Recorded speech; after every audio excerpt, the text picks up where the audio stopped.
Hi guys, today I created a new watercolor palette for urban sketching. Basically, I want to take it around and start drawing more, getting practice. So I started to swatch this and I thought I would share it with you. So I filled all these half pans up with various paints and now I'm swatching them. So the first color there is indigo, and that is a Schminke watercolor, and then the next one is ultramarine blue, and that is Daniel Smith. And then we're on the third one here, and that's phthalo,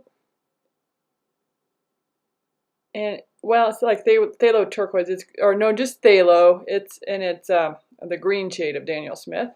And then titanium white, and that's M. Graham, and I'm going to use that. I've been watching this guy Marc Holmes, and he is an urban sketcher. He has some books out, and he has a palette very similar to this. I'm using some different colors, but this is his basic setup, and I was looking at his website and learning from him and looking at his book. So also reading some other urban sketcher books. So I'll talk about those later probably and let you know. But I just wanted to get this palette set up so I could get started because I would like to up my drawing skills quite a bit. So I'm painting and drawing every day. A lot of people say probably you should do at least, 2 to 4 hours a day, and that is something I am going to be striving for. So just wanted to share my palette with you. So on the left I did cool colors, on the right I did warm colors. Now of course some of these blues are warmer than others and some would be considered cool, but just in general I put the cool colors on the left and the warm on the right. But I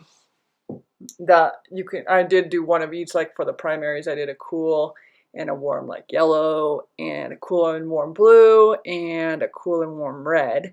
All the colors, I'm going to list them below, but I basically picked the colors. I picked a lot of one pigment colors. Now Marc Holmes, he doesn't do that, but I like a lot of transparency with watercolor, and I want to be able to mix without creating mud.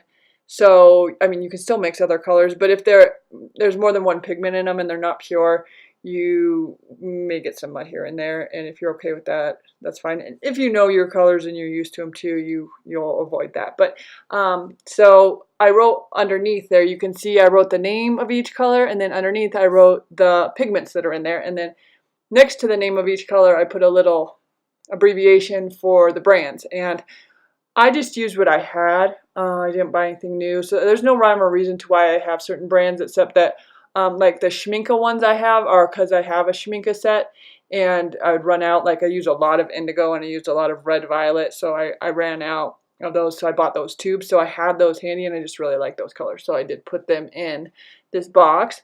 And I did modify this box. So this box normally would hold, I believe it is, I think it's maybe 12 to 16, it might be 16 half pans.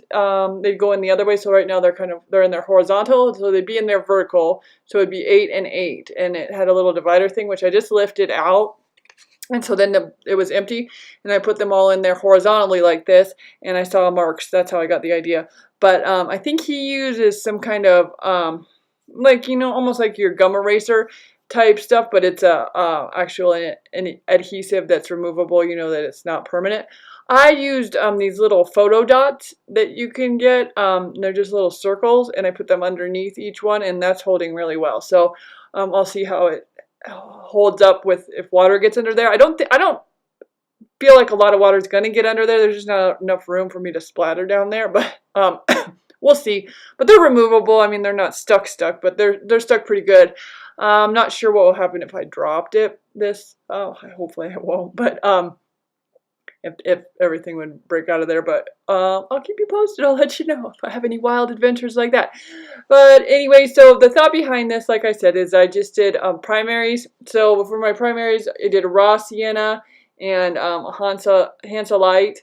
The raw sienna I'm using happens to be Winsor Newton, and then the Hansa light yellow is Daniel Smith.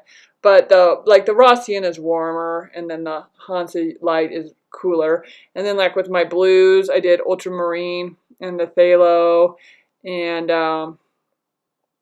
indigo. Indigo I think is neutral. I would consider that neutral. And then the ultramarine would be warmer, so with the phthalo. Antwerp is a little cooler. If you had like a cerulean, that would be cool as well. I kind of feel like the turquoise is a little bit cooler. And then the Viridian I feel like is the cooler of the greens. And then leaf green is warm. Olive green is warm. And then the praline green looks, to me, it looks more neutral. And then raw umber, neutral, tint, and bloodstone are all my neutrals at the bottom there, like the browns and the grays. And then lavender, I consider that cool. That looks pretty cool to me. And then the red violet, that tends towards warm, I think, but it's a cool color too. And then I saved a spot in case I forgot anything. And then for my reds, I did do cadmium red is the warm red, and then there's a pyro orange on there too. That's very warm. And then the quin pink would be cooler. So that's how I did that. I didn't use like a alizarin crimson or anything like that because it's fugitive. But I'm going to start with this one, and I may make some modifications, and I'll keep you posted. So if you set up a palette or have any questions, just let me know below. Thanks so much.